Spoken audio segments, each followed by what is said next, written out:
जिल्हा युवा अधिकारी मेरा युवा भारत चळवळ। तर भारत सरकारच्या युवा कल्याण आणि क्रीडा मंत्रालयाच्या अंतर्गत my Bharat sports authority of India आणि NSS यांच्या संयुक्त विद्यमाने राष्ट्रीय क्रीडा दिनानिमित्त खेलो इंडिया संवाद खेल की बात PM के साथ हा कार्यक्रम 1600 ठिकाणामध्ये 8 लाख युवक या कार्यक्रमात जोडले जाणार आहेत। त्याच अनुषंगाने आपल्या जळगाव जिल्ह्यात 3 ठिकाणी हा कार्यक्रम आयोजित केला जाणार आहे।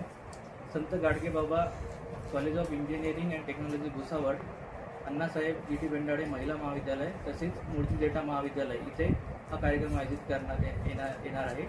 त्याच्यात 2 कॅटेगरी आहेत, टाईप A आणि टाईप B। टाईप A ला 2 वे कम्युनिकेशन असणार आहे आणि टाईप B ला 1 वे कम्युनिकेशन असणार आहे। तर प्रत्येक लोकेशनला माननीय पंतप्रधान सर्व युवकांशी आभासी संवाद साधणार आहेत आणि आपल्या 2036च्या ऑलिम्पिकच्या या उद्देशून ते राष्ट्रीय आपलं जे क्रीडा विभाग आणि आपले युवक हे कसे समन्वय साधून आपण जास्तीत जास्त चांगलं आपल्या देशाचं नाव करू शकतो याच्यावर संबोध करणार आहेत। त्याच्यानंतर आपल्या प्रत्येक ठिकाणाहून जे सर्वोत्तम खेळाडू आहेत आणि आपले युवक आहेत ते संवाद साधून त्याच्या ज्या आयडियाज आहेत जे आपल्या युवकांच्या ज्या आयडियाज आहेत त्या आपल्या युवा मंत्रालयापर्यंत आपण पोहोचवणार आहोत।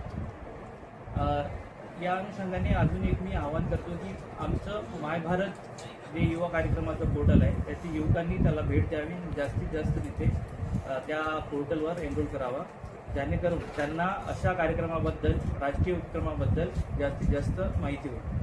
हे महत्त्वाचं म्हणजे Sant Gadgebaba college of engineering and technology Bhusawal येथे माननीय केंद्रीय राज्यमंत्री श्रीमती रक्षा निखिल खडसेजी यांची प्रमुख उपस्थिती राहणार आहे। तसेच बाकीच्या महाविद्यालयात पण इतर लोकप्रतिनिधी उपस्थित राहणार। RK Narkhede, doctor Annasaheb GT Bendale महाविद्यालय महिला महाविद्यालय स्वायत्त जळगाव दिनांक 27 ऑगस्टला माय भारतच्या अंतर्गत खेलो इंडिया संवाद PM के साथ हा प्रोग्राम आम्ही रन करतोय आणि त्याच्यासाठी आमच्या महाविद्यालयातून 271 मुलींनी जे आहे माय भारत पोर्टलवर रजिस्ट्रेशन केलेलं आहे। यासाठी आमच्या महाविद्यालयामध्ये हॉल आम्ही तयार केलेले आहेत 2। एक हॉल त्याच्यासाठी स्टँड बाय ठेवलेला आहे आणि खेलो इंडियाच्या माध्यमातून मुलींची सशक्तता, त्यांची पुढे जाण्याची जी जिद्द आहे खेळामध्ये याबद्दलचा संवाद साधणार आहोत।